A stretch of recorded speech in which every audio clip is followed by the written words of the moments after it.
ጤና ይስጥልኝ የፍሪ ፕሬስ ቻናል ተመልካቾቻችን እንደምን አላችሁ? የአማራ ፋኖ ብሔራዊ ኃይል በጎንደር ቀጠና ለተከታታይ ጊዜያት የቆየ ተጋድሎ እያደረገ እንደሆነ ይታወቃል።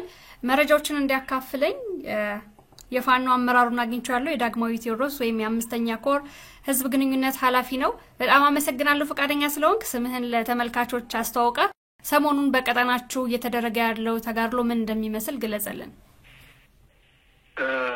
እሺ አመሰግናለሁ። መምህር ፋኖ አብነት ሙላ እባላለሁ። የዳግማዊ ቴዎድሮስ አምስተኛ ኮር የህዝብ ግንኙነት ኃላፊ ነኝ። እንደሚታወቀው ሰሞኑን የአማራ ፋኖ ብሔራዊ ኃይል ጎንደር ቀጠና የዳግማዊ ቴዎድሮስ አምስተኛ ኮር በተደጋጋሚ ድል እየተቀዳጀ ቆይቷል። እንደሚታወቀው በትላንትናው ዕለት ሰኔ 4 ቀን 2017 ዓ.ም ከአዲስ ዘመን የተነሳ የጠላት ኃይል ማለትም በጠላት አጠራር ጥምር ኃይል ብሎ የሚጠራው ኃይል ማለት ነው አድማ በተኝ ሚሊሻ መከላከያ በጋራ በመሆን ወደ ሚካኤል ደብር አቅጣጫ መንቀሳቀስ ጀምሯል። ተንቀሳቀሰውም 3 ለ4 ከሌሊቱ 8 ሰዓት ጀምሮ ነው ወደ ሚካኤል ደብር አቅጣጫ የተንቀሳቀሰው። በሶስት አቅጣጫ ነው የተንቀሳቀሰው። ከአዲስ ዘመን አስታ ተብሎ በሚጠራው ቀጠናና ከአዲስ ዘመን አርኖ ጋርኖ ወደ ሚካኤል ደብር አቅጣጫ በሚወስደው አውራ ጎዳናና እንዲሁም ደግሞ ከአዲስ ዘመን መነሻውን አድርጎ ፍራዝ ተብሎ በሚጠራው ከተማ ማክሰኝትን አልፎ ደጉማ በሚባለው አካባቢ ነው የተንቀሳቀሰው በሶስት አቅጣጫ። በዚህም ሲንቀሳቀስ ዙ 23 የሚባለው የቡድን መሳሪያ በመያዝ የተንቀሳቀሰው። እንግዲህ እንደሚታወቀው የጠላት ኃይል በሶስት አቅጣጫዎች ተንቀሳቅሷል። በዚህ ሶስት አቅጣጫዎች ሲንቀሳቀስም የወገን ኃይል ከወገን ማለትም ትግሉን ከሚደግፉ አካላት መረጃዎችን እንዲደርሰን ሆኗል። መረጃዎች ወደኛ አቅጣጫ ማለትም ወደ ዳግማዊ ቴዎድሮስ አምስተኛ ኮር መረጃው በመድረሱ ቀድመን ጠላት የሚመጣባቸውን አቅጣጫዎች በመዝጋት የጠላትን ኃይል ድባቅ መምታት ተችሏል። በተለይም ደግሞ ከአስታ ወደ ሚካኤል ደብር ተንቀሳቀሰውን የጠላት ኃይልና ከአርኖ ጋርኖ ወደ ሚካኤል ደብር ተንቀሳቀሰውን የጠላት ኃይል ወደ ሚካኤል ደብር እንዳይገባ ከፍተኛ ውጊያ ተደርጓል።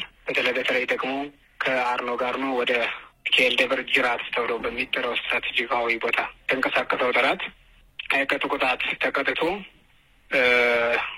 ያን ቀጠና ወደ ኋላ በማፈግፈግ በእንፍራዝ ማክሰኝት አድርጎ በተለምዶ ስሙ ደጉማ ተብሎ በሚጠራው አካባቢ ወደ ሚካኤል ደብር ለመግባት ሞክሯል። ነገር ግን በአናብስቶቹ የዳግማዊ ቴዎድሮስ ኮር አናብስቶች አማካኝነት ወደ መጣበት እንዲመለስ ተደርጓል። በሌላ በኩል ደግሞ ከአስታ ወደ ሚካኤል ደብር ለመግባት የተንቀሳቀሰው ጠላት ጫማቅ ተብሎ በሚጠራው የገጠር ቀበሌ ላይ ከፍተኛ ምት ተመትቶ አብዛኛው ሰራዊቱ ሙትና ቁስለኛ ሆኖ እዛው ላይ እንዳይንቀሳቀስ ነው የተደረገው። እዛ ቦታ ላይ በተለይ ጫማቅ ተብሎ የሚጠራው ቦታ ላይ ከፍተኛ የወገን ኃይል ተጋድሎ ያደረገበት በኮሩ ያሉ 5 ክፍለ ጦሮች ማለትም መብረቅ ክፍለ ጦር፣ ጥቁር አንበሳ ክፍለ ጦር፣ ጎንደር በጋሻው ክፍለ ጦር፣ ፋናይ ወቤ ክፍለ ጦርና ዙዛምባ ንጉሱ ክፍለ ጦሮች ናቸው። እንግዲህ ከፍተኛ ተጋድሎ ያደረጉት ነገራችን ላይ ክፍለ ጦሩ በስሩ 7 ክፍለ ጦሮችን ነው ያሉት። ነገር ግን ሚካኤል ደብር አካባቢና በቀጠናው እየተንቀሳቀሱ ያሉት በትላንትናውና በዛሬው ተጋድሎ ላይ እዚህ 5 ክፍለ ጦሮች ናቸው። ውጊያውንም በበላይነት ያካሄዱት እነዚህ ክፍለ ጦሮች ናቸው ማለት ነው። ስለዚህ ከፍተኛ ተጋድሎ የተደረገበት ጫማቅ ተብሎ የሚጠራው የገጠር ቀበሌ ነው። እዛ የገጠር ቀበሌ ላይ የወገን ጦር ከፍተኛ መናበብ፣ ከፍተኛ አንድነት የታየበት፣ በተቃራኒው ደግሞ የጠላት ጦር አንገት የደፋበት ከአመራሩ ጀምሮ እስከ ነፍስ ወከፍ ተዋጊዎች ጭምር ከፍተኛ መስዋዕትነት የከፈሉበት ቀጠና ነው። በዛ ቀጠና ላይም የጠላት ኃይል ሙትና ቁስለኛውን ከአርሶ አደሮች ቤት በማስቀመጥ የፈረጠጠ ሲሆን እዛው ጫማቅ የሚባለው አካባቢ ላይ ከፍተኛ ኩምብል የሚባል ከፍተኛ ስትራቴጂካዊ ቦታ በመውጣት የቡድን መሳሪያ በመተኮስ የቆሰለበትንና አስከሬኑን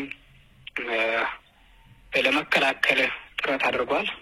ነገር ግን ያ መከላከልና ከፍተኛ የሆነ የዲሽካ እሩምታ መጠቀም የራሱን ወገን እንዲያድን አላስቻለውም። በተቃራኒው አናብስቶቹ የዳግማዊ ቴዎድሮስ ኮር ታጋዮች የበላይነትን እንዲቀዳጁ ነው ያደረጋቸው። አመሰግናለሁ ለሰጠኸኝ መረጃ መምህር።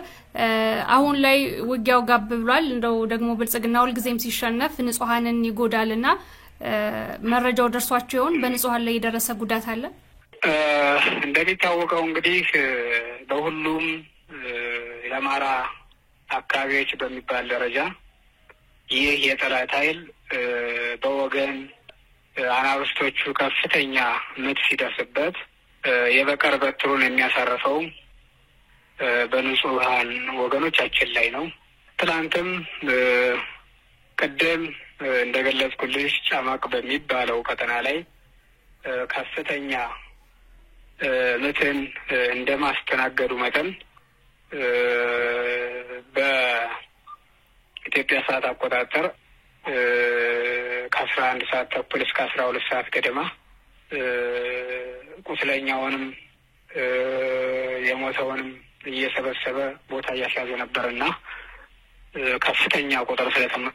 ከፍተኛ ቁጥር የሆነ ኃይሉም ሙት ስለሆነበት በዛ ተበሳጭቶ 2 ንጹሃንን የበቀለ እርምጃ ወስዷል።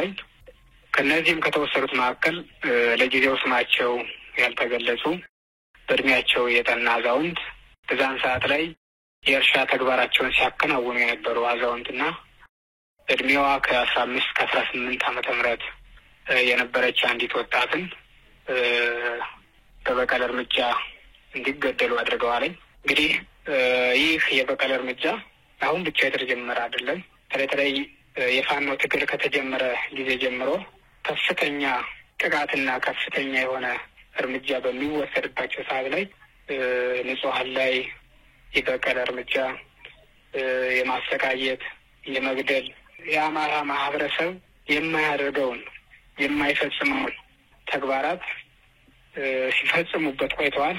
አሁንም እሱን ነው እያደረጉ ያሉት። አመሰግናለሁ። ሌሎች ተጨማሪ መረጃዎችስ አሉ?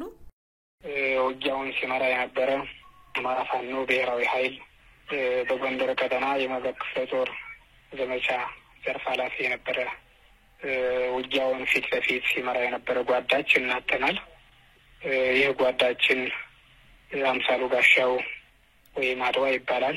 ፊት ለፊት የአማራ ፋኖ ብሔራዊ ኃይል ጎንደር ቀጠና የመብረቅ ክፍለ ጦር የዘመቻ ዘርፍ ኃላፊ ነው። ውጊያውን ፊት ለፊት ሲመራ የነበረ ከዚህ በፊትም በርካታ ጀብዶችን የፈጸመ ዲሽቃ ተኳሻችን የነበረ ነገር ግን በአሁኑ ሰዓት የአማራ ፋኖ ብሔራዊ ኃይል ጎንደር ቀጠና የመብረቅ ክፍለ ጦር የዘመቻ ዘርፍ ኃላፊ የነበረ ነው። ጓዳችን ከበለሳ እስከ ደንቢያ ከብናት እስከ አምባ ጊዮርጊስ ወደብዬ ድረስ ጠላት የመሰከረለት ወገንም ብቻ ሳይሆን ጠላት ጀግንነቱን የመሰከረለት ጓዳችን ነበር። ይህ ጓዳችን እንግዲህ ፊት ለፊት ጠላትን አንገት በማስደፋት ጠላትን በማንበርከክ የጀግና ሞት ሞቷል።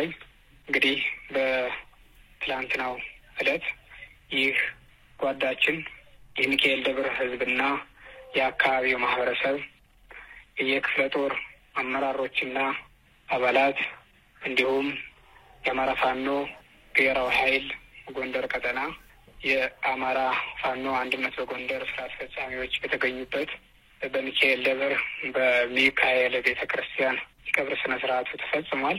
እንግዲህ በትግሉ ላይ ያሉ የተለያዩ ክፍለ ጦሮች አመራሮችና አባላት እሱን የሚያውቁት የትግላችን ደጋፊዎች ማህበረሰብ ክፍሎች የጓዳችንን አምሳሉ ጋሻውን ወይም አድዋን ዓላማ እንደሚያስቀጥሉ ቃል ገብተውልናል።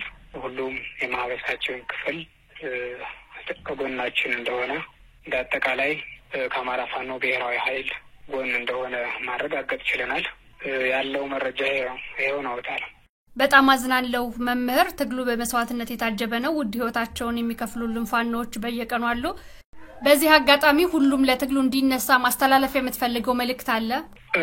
አመሰግናለሁ። እንግዲህ እንደሚታወቀው የፋኖ ትግል የህልውና ትግል ነው። የአማራ ህዝብ በሁለንተናዊ መንገድ የህልውና አደጋ ተደቅኖበታል። ይህን የህልውና አደጋ እስከ ወዲያኛው ለመቀልበስ ሁሉም የአማራ ህዝብ በትግሉ ላይ መሳተፍ እንዳለበት አምናለሁ።